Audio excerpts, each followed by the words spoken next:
نحمده ونصلي ونسلم على رسوله الكريم اما بعد۔ آج کی مجلس میں آپ حضرات کے سامنے عید الفطر کے عنوان پر کچھ اہم اور ضروری باتیں عرض کرنی ہیں۔ ایک دو دن کے بعد رمضان المبارک کا مقدس، معزز، معظم اور مبارک مہینہ ختم ہوگا، اور اس کے بعد جو دن آئے گا وہ دن اللہ تبارک و تعالیٰ کی طرف سے مسلمانوں پر اور خاص طور پر روزے داروں کے لیے بڑا ہی انعام کا، فضل کا، کرم کا، اللہ کی طرف سے عطیے کا دن ہے۔ اس دن کو اللہ تبارک و تعالیٰ نے اپنی میزبانی اور مہمانی کا دن قرار دیا ہے، تو مناسب معلوم ہوتا ہے کہ اس دن کے بارے میں کچھ باتیں ہم تک پہنچ جائیں کہ اس دن کے فضائل کیا ہیں اور اس دن کے مسائل کیا ہیں، تاکہ اس دن کو بھی ہم شریعت کے دائرے میں رہ کر شریعت کی روشنی میں گزار سکیں۔ سب سے پہلے کہ اس دن کا نام کیا ہے۔ اس دن کا نام ہے عید الفطر۔ عید کے معنی کیا ہے اور فطر کے معنی کیا ہے؟ عید کا لفظ بنا ہے عود سے، اور عود کے معنی آتے ہیں کسی چیز کا لوٹنا، بار بار آنا، مکرر سے کرر آنا۔ چونکہ عید کا دن ہر سال بار بار لوٹ کے آتا ہے اور اپنے دامن میں، اپنے جلوں میں خوشیوں کی مہکار، خوشیوں کی سوغات لے کے آتا ہے، اور ہر سال لوٹ کے آتا ہے، اس وجہ سے اس کو عید کہتے ہیں۔ اور اس کے آگے ایک لفظ جڑتا ہے فطر۔ فطر کے معنی ہے وہی جو افطار کے ہیں۔ افطار کے معنی روزہ کھول دینا، روزہ ختم کر دینا، اور عید کے دن چونکہ روزہ ختم ہے، عید کے دن روزہ رکھنا جائز نہیں ہے۔ کتنا ہی بڑا متقی، کتنا ہی بڑا پرہیزگار، سال بھر کا صائم الدہر ہو، سال بھر کا روزے دار ہو، لیکن اس کو عید کے دن روزہ چھوڑنا پڑے گا۔ عید کے دن روزہ رکھنے کی اجازت نہیں ہے۔ تو فطر کے معنی روزہ ختم کر دینا، روزے سے خالی ہو جانا۔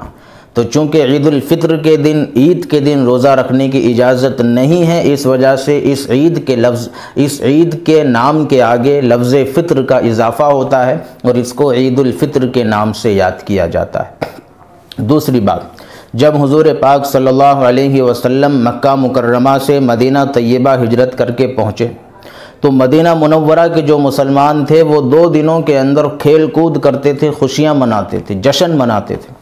حضور نے کہا ما ھذان الیومان، لوگو یہ 2 دن کیسے ہیں جس میں تم لوگ خوشیاں مناتے ہو، جشن کرتے ہو؟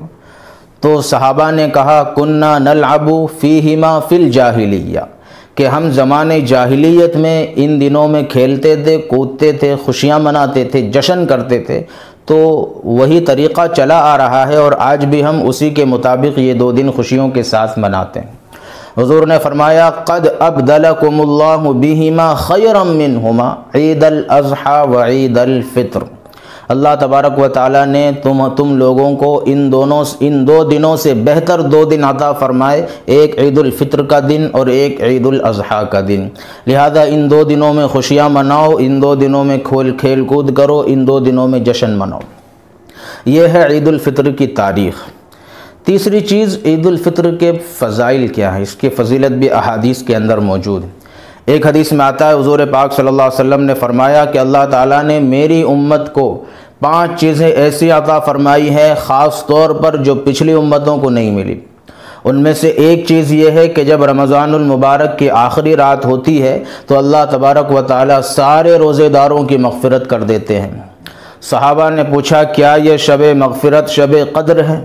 کیا جس رات میں اللہ کی طرف سے عام مغفرت ہوتی ہے کیا وہ رات شب قدر ہے؟ حضور نے فرمایا نہیں، بلکہ دستور یہ ہے کہ جب مزدور اپنا کام پورا کر جائے تو اس کو اس کی مزدوری عطا کر دیں۔ تو رمضان المبارک میں اللہ تبارک و تعالیٰ کے خاص اور نیک بندے جو مزدوری کرتے ہیں، جو کام کرتے ہیں، جو دن بھر بھوکا پیاسا رہ کر روزہ رکھتے ہیں اور رات میں بڑی مشقت اور پریشانیاں اٹھا کر کے تراویح کی نماز مکمل کرتے ہیں، ایسے لوگوں کو اللہ تبارک و تعالیٰ رمضان کی آخری رات میں بطور اجرت مغفرت عطا فرماتے ہیں۔ دوسری حدیث میں ہے کہ جب رمضان المبارک مکمل ہوتا ہے اور عید الفطر کی رات آتی ہے تو آسمانوں پر اس رات کا نام لیلۃ الجائزہ لیا جاتا ہے۔ یعنی انعام کی رات، کہ آج جن لوگوں نے پورا مہینہ عبادتوں میں، اللہ تبارک و تعالیٰ کی بندگی میں، روزوں کی شکل میں، تراویح کی شکل میں، تلاوت کلام اللہ کی شکل میں، زکوٰۃ اور فطروں کی شکل میں کی ہے، ان لوگوں کو آج اس کے بدلے میں انعام دیا جائے گا، اس کے بدلے میں آج ان لوگوں کو ہدیے اور تحفے اللہ کی طرف سے ملیں۔ تو اس رات کا نام آسمانوں پر لیلۃ الجائزہ لیا جاتا ہے۔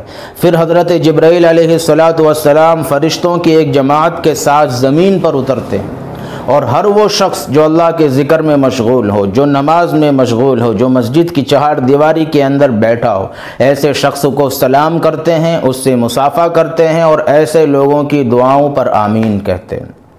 اور صبح تک یہ سلسلہ چلتا ہے، سارے فرشتے دنیا کے مختلف گوشوں میں، حصوں میں، کناروں میں، سروں میں، گلیوں میں، کوچاروں میں، ہر جگہ پھیل جاتے ہیں اور روزے داروں کے منظر کو اور ان کی عبادتوں کو دیکھتے ہیں۔ صبح تک یہ سلسلہ چلتا ہے۔ جب عید الفطر کی نماز ہو جاتی ہے تو حضرت جبرائیل فرشتوں کو آواز دیتے ہیں کہ فرشتوں کی جماعت چلو اور کوچ کرو۔ اب جو ہمارا مقصد تھا وہ پورا ہو گیا۔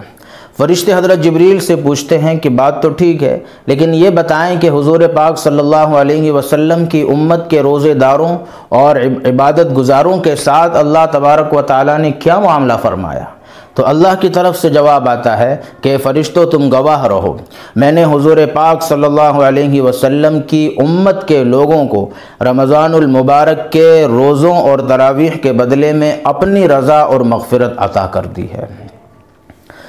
یعنی اس دن عید الفطر کے دن اللہ تبارک و تعالیٰ کی طرف سے بندوں کو اللہ کی رضا اور بندوں کے گناہوں کی معافی ملتی ہے۔ پھر اللہ کی طرف سے اعلان ہوتا ہے کہ میرے بندو مانگو، آج کے دن جو مانگو گے آخرت کے بارے میں پورا دوں گا، اور دنیا کے بارے میں تمہاری مصلحت پر نظر کروں گا۔ اگر اس کو دینا مناسب ہوگا دے دوں گا، اور مناسب نہیں ہوگا اس کو ذخیرہ آخرت بنا دوں گا۔ یہ عید الفطر کی فضیلت ہے۔ اور تیسری اور اہم چیز عید الفطر کے مسنون اعمال کیا ہے۔ سب سے پہلے عید الفطر کے دن اگر ہو سکے تو رات میں جاگے، کیونکہ جس طرح سے شب قدر کی تلاش میں ہم لوگ جاگتے ہیں، طاق راتوں میں 21 میں، 23 میں، 25 میں، 27 میں اور 29 میں 5 راتیں طاق راتیں ہیں جس میں شب قدر کا امکان ہوتا ہے اور اس کو آدمی جاگ کے گزارتا ہے۔ تو اسی طریقے سے عید الفطر کی رات جو لیلۃ الجائزہ ہے، جس میں پچھلے ایک مہینے کی محنت کا معاوضہ اور بدلہ لینا ہے اور انعام لینا ہے، بندہ اسی رات میں سو جائے گا تو انعام کیسے حاصل کرے گا؟ لہذا اس رات کو بھی جاگ کے بازاروں میں نہیں، گلیوں اور کوچوں میں نہیں، بلکہ مسجد کی چہار دیواری میں، اور اگر مسجد بند ہے تو اپنے گھر کے کمرے میں اللہ کی عبادت میں مصلی پر قیام کی حالت میں اور دعاؤں کی حالت میں گزاریں۔ اور اگر کوئی شخص سو جاتا ہے تو عید الفطر کے دن سویرے اٹھنا، جلدی اٹھنا مستحب ہے، مسنون ہے، پہلا عمل۔ دوسرا عمل غسل کرنا، عید الفطر کے دن غسل کرنا مستحب ہے، چاہے اسی رات میں اس نے غسل کیا ہو، چاہے اس سے ایک دن پہلے غسل کیا ہو، لیکن عید الفطر کے دن خاص عید الفطر کی وجہ سے غسل کرنا مستحب ہے، مسنون ہے، بہتر۔ تیسرا عمل مسواک کرنا۔ مسواک ویسے ہر نماز کے لیے سنت ہے، لیکن عید الفطر کی نماز سے پہلے مسواک کی فضیلت اور سنیت اور بڑھ جاتی ہے۔ چوتھا عمل بہترین کپڑے زیب تن کرنا، بہترین کپڑے پہننا۔ نئے کپڑے پہننا سنت نہیں ہے۔ اگر کسی شخص کی حیثیت نہیں ہے، وسعت نہیں ہے، گنجائش نہیں ہے، یا کسی وجہ سے وہ نئے کپڑے نہیں سلا سکا، تو اس کا یہ مطلب نہیں ہے کہ وہ عید الفطر کی سنت پہ عمل نہیں کر پائے گا۔ سنت ہے اپنے جو پرانے کپڑے ہیں ان کپڑوں کے اندر جو کپڑا آدمی کو سب سے زیادہ اچھا لگتا ہو، اور جو کپڑا شریعت کے مطابق ہو، اور جو کپڑا سفید ہو، اس کپڑے کا انتخاب کرے اور عید الفطر کے دن وہ کپڑا پہنے۔ اور اگر نئے کپڑے سلا رکھیں تو پھر نئے کپڑے پہنے۔ اور نمبر 5، کپڑے پہننے کے بعد اس پر خوشبو لگائے۔ خوشبو کا لگانا عید کے دن یہ بھی سنت ہے اور مستحب ہے۔ نمبر 6، عید الفطر کے دن عید کی نماز سے پہلے کوئی میٹھی چیز کھانا سنت ہے، یا تو کھجور کھا لے، یا چھوارے کھا لے، یا شیر خورما پی لے، یا اس طرح کی کوئی بھی میٹھی چیز کھا کے اس کے بعد عید کی نماز کے لیے جائیں۔ اور نمبر 6، عید کی نماز عید الفطر میں ادا کر، عید کی نماز عید گاہ میں ادا کر، یہ سنت ہے۔ لیکن موجودہ ماحول ایسا ہے کہ عیدگاہ نہیں، آدمی کو مسجد میں ہی عید کی نماز پڑھنے مل جائے تو یہی غنیمت ہے۔ لہٰذا عید کی نمازیں مسجدوں میں اگر ہوتی ہیں تو مسجد میں جا کے ادا کریں۔ نمبر 7، عیدگاہ جاتے وقت پیدل جائیں، سواری کا استعمال نہ کریں۔ موجودہ حالات میں خاص طور سے اگر ہر شخص سواری لے کے گاڑی لے کے پہنچے گا تو مسجد کے باہر کا پورا صحن پارکنگ سے بھر جائے گا، گاڑیوں سے بھر جائے گا، جس کی وجہ سے لوگوں کو یہ خطرہ یا اندیشہ کہ اس جگہ اتنے سارے لوگ جمع ہو گئے۔ اس لیے گاڑی کا موجودہ حالات میں خاص طور سے اہتمام کرے کہ گاڑی استعمال نہ کرے۔ گھر دور ہے پھر بھی پیدل جائے، ہر قدم پہ نیکی ملے گی۔ اور نمبر 8، عیدگاہ جاتے آتے وقت تکبیر پڑھتے رہیں، اللہ اکبر اللہ اکبر لا الہ الا اللہ اللہ اکبر وللہ الحمد۔ یہ عید کی خاص تکبیر ہے، اس کو جاتے ہوئے اگر عید الفطر ہے تو آہستہ آواز میں پڑھنا ہے، اور عید الاضحیٰ یعنی بقرہ عید ہے تو بلند آواز سے پڑھنا ہے۔ پھر نمبر 9، عیدگاہ آتے جاتے ہوئے راستے کو تبدیل کرنا، یہ بھی سنت ہے۔ یعنی جس راستے سے عیدگاہ گیا ہے یا جس راستے سے عید کی نماز پڑھنے کے لیے مسجد گیا ہے اس راستے سے واپس نہ آئے، راستہ بدل دے، یہ سنت ہے۔ اس سے اسلام کی شان، اسلام کی شوکت کا اظہار کرنا مقصود ہے۔ اور نمبر 9، عید کی نماز سے پہلے کوئی نفل نہ پڑھے۔ فجر کی نماز پڑھ لی، اب فجر کی نماز کے بعد سیدھے ڈائریکٹ عید کی نماز ہوگی، اس کے بیچ میں کوئی نفل نماز نہیں ہوگی۔ اور نمبر 10، عید کی نماز سے پہلے آدمی اپنا صدقہ فطر ادا کر دے۔ بہتر تو یہ ہے کہ رمضان کے آخر عشرے میں فطر ادا کرے، لیکن اگر کسی نے نہیں کیا ہے تو عید کی نماز سے پہلے صدقہ فطر کی رقم ادا کر دے۔ یہ تو ہیں عید کے دن کے مسنون اعمال جو ہر شخص کو کرنے ہیں، اور ان اعمال کی خاص رعایت کرنی، کیونکہ سال میں ایک مرتبہ عید آتی ہے۔ اس دن بھی اگر ہم ان اعمال کی رعایت نہیں کریں گے تو پورے سال ان سنتوں پر عمل کرنے کی نوبت نہیں آئے گی، ہم کو موقع نہیں ملے گا۔ اور دوسری اور اہم بات کہ عید کے دن کرنے اور نہ کرنے کے کام کیا ہے۔ کرنے کا کام تو ایک ہے اور نہ کرنے کے سینکڑوں کام ہیں۔ کرنے والا کام کیا ہے کہ عید کے دن شریعت کے دائرے میں رہ کر خوشی منانا، اپنے گھر والوں کے ساتھ، بیوی بچوں کے ساتھ، ماں باپ کے ساتھ، عزیز و اقارب، دوست و احباب کے ساتھ، لیکن شریعت کی حد بندی ہر جگہ رہے گی۔ بہت سے لوگ یہ سمجھتے ہیں کہ عید کا دن مطلب آزادی کا دن، عید کا دن مطلب منمانی کا دن، عید کا دن مطلب من مرضی کا دن، جیسا چاہیں جو چاہیں کر سکتے ہیں۔ اس میں تو شیطان کو بڑی خوشی ہوتی ہے کہ ایک مہینہ میں قید رہا، اور میرے ایک مہینے قید رہنے کی وجہ سے پورا ایک مہینہ ان لوگوں نے جو محنت اور مشقت کر کے نیکیاں جمع کی ہیں وہ ساری کی ساری نیکیاں ایک ہی دن میں، ایک ہی گھنٹے میں سب کے سب ختم۔ ایسے ایسے منکرات، ایسے ایسے کبائر اور ایسے ایسے فواحش کا ارتکاب امت مسلمہ عید کے دن عید کے نام پہ کر جاتی ہیں کہ رمضان المبارک کی ساری نیکیاں ایک طرف ہو جاتی ہیں۔ رمضان المبارک کی ساری نیکیاں جب ان برائیوں سے ٹکراتی ہیں تو ختم ہو جاتی ہیں۔ تو اس لیے شریعت کے دائرے میں رہ کے خوشیاں منائیں، عزیز و اقارب کے پاس جائیں، ان سے سلام دعا کریں۔ اور اہم بات کہ عید کی مبارکباد دینا بالکل جائز ہے اور سنت۔ بہت سے لوگ جو خاص کر غیر مقلدین کا طبقہ ہے وہ کہتا ہے کہ عید کی مبارکباد دینا بدعت ہے، جبکہ یہ صحابہ کا عمل ہے۔ جب صحابہ عید کے دن ایک دوسرے سے ملتے تھے تو کہتے تھے تقبل اللہ منا ومنکم صالح الاعمال، اللہ ہمارے تمہارے نیک عمل قبول کرے۔ یہ جملہ صحابہ بولتے تھے اور خاص طور سے عید کے دن بولتے تھے، اور جب ایک دوسرے سے ملتے تھے جب یہ جملہ بطور خوشی بولتے تھے۔ ہمارے یہاں یہ جملہ نہیں ہے تو اس کی جگہ دوسرا جملہ عید مبارک، عیدکم سعید، عیدکم مبروک، اس طرح کے جملے بولے جاتے ہیں۔ تو اس کے بولنے میں کوئی قباحت نہیں ہے۔ رشتہ داروں کے یہاں جہاں عید مبارک کہہ سکتے ہیں، دوستوں سے ملے تو عید مبارک کہہ سکتے ہیں، اپنے گھر والوں سے ملے تو عید مبارک کہہ سکتے ہیں، بلکہ کہنا چاہیے کہ اسی الفاظ سے عید کی خوشی کا اظہار ہوتا ہے۔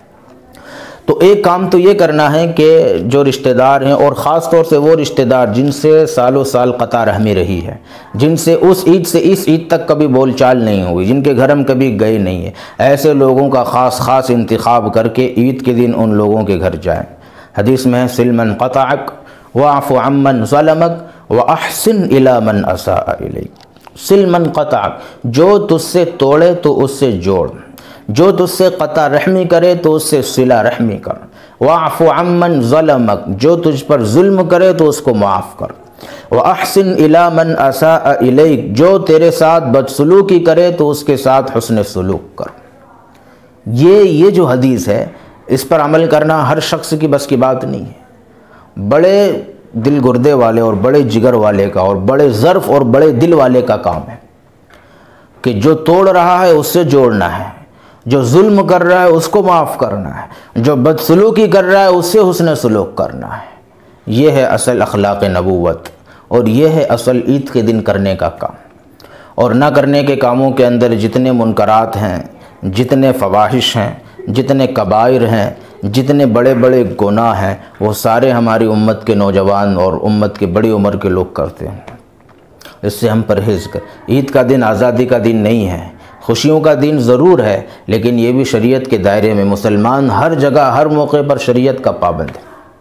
تو ایسے کام ہرگز نہ کرے کہ سال مہینے بھر کی ہماری عبادت ردی کی ٹوکری میں چلی جائے، مہینے بھر کی ہماری عبادتیں ساری کے سارے رمضان کی جو مجاہدیں، جو قربانیاں، جو عبادتیں، جو نیکیاں، وہ سب کے سب ان برائیوں کے سامنے، ان گناہوں کے سامنے شرمسار ہو جائے۔ ایسا کام نہ کریں۔ تو ایسی جگہوں پر تفریح نہ کریں جن جگہوں پر بے پردگی ہوتی ہے، جن جگہوں پر محرم اور مردوں کا اور عورتوں کا اختلاط ہوتا ہے، میل جول ہوتا ہے۔ ایسی جگہوں پر نہ جائیں جہاں شراب نوشی ہوتی ہو، ایسی جگہوں پر نہ جائیں جہاں جوئے کے اڈے چلتے ہوں، ایسی جگہوں پر نہ جائیں جہاں ننگے ناچ ہوتے ہوں، سنیما ہالوں میں، تھیٹروں میں اور ٹاکیزوں میں نہ جائیں۔ اور اسی طرح سے اس طرح کی تفریح گاہ جہاں پر مرد و عورت آپس میں بے بہاوا ملتے جلتے ہوں اور اس کو کوئی معیوب اور برا نہ سمجھتا ہو، ایسی تفریح گاہوں سے مکمل طور پر پرہیز کریں۔ اللہ تعالی ہم سب کو کہنے سننے سے زیادہ عمل کی توفیق عطا فرمائے۔